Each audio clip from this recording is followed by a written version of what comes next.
Field marshal general Asim Munir سے ملاقات کے بعد امریکی صدر ٹرمپ نے جس انداز میں پاکستانی فوجی سربراہ کی تعریفوں کے پل باندھے ہیں، اس کے بعد یہ سوال کیا جا رہا ہے کہ آخر انہوں نے ایسا کیا جادو چلایا کہ دنیا کے سب سے طاقتور ملک کا صدر بھی ان کا گرویدہ ہو گیا ہے۔ یہ یقیناً حیرانی کی بات ہے کہ صدر ٹرمپ نے جنرل عاصم منیر سے وائٹ ہاؤس میں ملاقات کی، بلکہ انہیں بھرپور پروٹوکول دینے کے بعد مسلسل ان کی تعریفیں بھی کرتے رہے۔ معروف لکھاری تجزیہ کار رؤف کلاسرا اپنے تازہ تجزیے میں اس حوالے سے کہتے ہیں کہ انڈیا کی پاکستان کے ہاتھوں شکست نے ٹرمپ کی نظر میں اس کی قدر و قیمت میں اضافہ کر دیا ہے اور وہ اس کی اہمیت تسلیم کرنے پر مجبور ہو گئے ہیں۔ اس ملاقات سے پہلے پاکستانی فوجی اسٹیبلشمنٹ کو امریکی کانگریس اور اس کے سینیٹر سے بے شمار شکایتیں تھیں جو پاکستان میں رجیم کی تبدیلی تک کی قراردادیں پیش کر رہے تھے، مگر اب ایک ہی حلے میں ٹرمپ نے پاکستانی اسٹیبلشمنٹ کی سب شکایتیں دور کر دی ہیں۔ اگرچہ اسٹیبلشمنٹ اور ریاست کے لیے یہ ملاقات خوش کن ہے، تاہم صدر نکسن کے بعد یہ پہلی دفعہ دیکھنے میں آ رہا ہے کہ کسی امریکی صدر نے پاکستان کو اتنی اہمیت دی ہے۔ اگرچہ بہت سارے لوگ جنرل ایوب خان، جنرل ضیاء الحق یا جنرل پرویز مشرف کا حوالہ دیں گے، لیکن ان کا پس منظر کچھ مختلف ہے۔ آرمی چیف عاصم منیر کا فیلڈ مارشل کی وردی میں امریکی صدر سے ملنا ان تینوں سابق آرمی جرنیلوں سے مختلف ہے۔ سینئر صحافی بتاتے ہیں کہ جنرل ایوب خان، جنرل ضیاء اور جنرل مشرف سیاسی حکومتوں کا تختہ الٹ کر ملک پر قابض ہوئے تھے۔ بعد میں ان بدبختوں نے دھاندلی زدہ ریفرنڈم یا ڈنڈے کے زور پر صدر کی سویلین وردی اوڑھ لی تھی۔ اس لیے صدر کینیڈی ہوں، صدر ریگن ہوں یا صدر بش، انہیں پاکستانی جرنیلوں سے ملنے کا بہانہ مل گیا، کیونکہ ان تینوں سے وہاں کی فوجی قیادت نے بہت کام لینے تھے۔ کلاسرا بتاتے ہیں کہ جنرل ضیاء اور جنرل مشرف امریکہ سے پیسے بھی لیتے رہے اور ڈبل گیم کھیلتے ہوئے ان کے مفادات کے خلاف چھپ کر کام بھی کرتے رہے، لیکن عاصم منیر ایسا نہیں کر رہے۔ وہ جو وعدہ کرتے ہیں سوچ سمجھ کر کرتے ہیں اور اسے پوری ایمانداری سے پورا بھی کرتے ہیں۔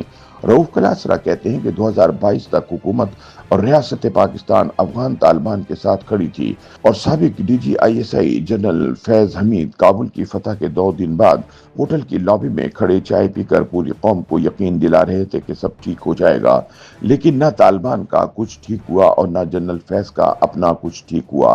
اقتدار میں آنے کے بعد طالبان نے پاکستان سے لڑائی شروع کر دی، لہٰذا اب جنرل فیض حمید کورٹ مارشل کا سامنا کر رہے ہیں اور شنید ہے کہ 14 برس کی قید کا فیصلہ ہو چکا ہے۔ لیکن army chief general Asim Munir نے طالبان کے خلاف پہلے دن سے جو موقف رکھا وہ اس پر قائم ہے کہ طالبان سے کوئی بات چیت نہیں ہوگی، چاہے اس کی کوئی بھی قیمت ہو۔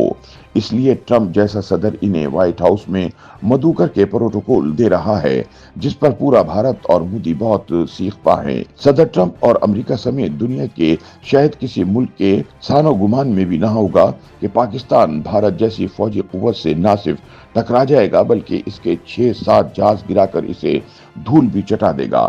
لہٰذا بھارت سمیت پوری دنیا اس پر سکتے میں ہے کہ یہ چمتکار کیسے ہوا۔ بھارت کو جو پشیمانی اٹھانا پڑی اس کا کوئی جواب نہیں، شاید یہی شکست مودی کے اقتدار کے خاتمے کا سبب بنے۔ ٹرمپ سمیت پوری دنیا نے پاکستان کو بڑے عرصے بعد تعریفی نظروں سے دیکھا ہے، جس نے بھارتی غرور کو خاک میں ملا دیا ہے۔ پاکستان کی عزت دنیا بھر میں بڑی ہے۔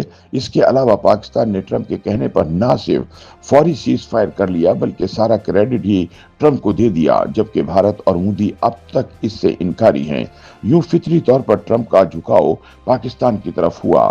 سینئر صحافی کا کہنا ہے کہ شاید صدر نکسن اور اندرا گاندھی دور کے بعد یہ پہلی مرتبہ ہے کہ امریکہ اور بھارت میں دوریاں پیدا ہوئی ہیں، جس کا فائدہ یقیناً پاکستان کو ہو رہا ہے اور ہونا بھی چاہیے۔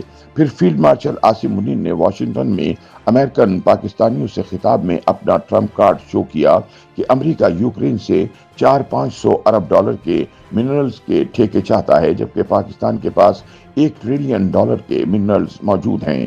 امریکہ ہم سے سرمایہ کاری کے معاہدے کرے، امریکہ بھی منافع کمائے اور پاکستان بھی ڈالر کمائے۔ اس کے علاوہ پاکستان کرپٹو کرنسی میں ٹریڈ اور تعاون کے معاہدے کر رہا ہے۔ امریکہ کو اچانک لگ رہا ہے کہ پاکستان تو امریکہ کو تجارت میں بھی فائدے دے سکتا ہے۔ وار آن ٹیرر کے علاوہ بھی بہت سارے مشترکہ عوامل ہیں اور یہی وہ ماریو پوزو کے ناول دی گاڈ فادر والی بات ہے کہ میں